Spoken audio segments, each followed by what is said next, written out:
வெண்பருத்தி நூலெடுத்து வாய் வெடிச்ச பூவெடுத்து நான் அணிஞ்சிட தொடுத்து வச்ச நடினமான மாலை இது.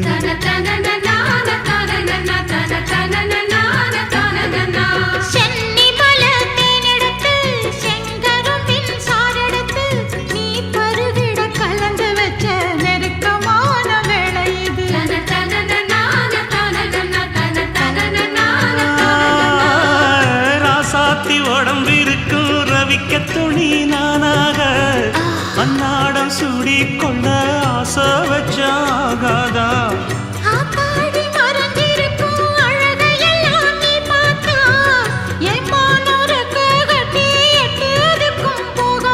அடிச்சி சக்கரையே எட்டி நீயும் நிக்கிறியே நான் ஏங்கி ஏங்கி பார்க்கிறப்போ ராங்கி பண்ணுறியே.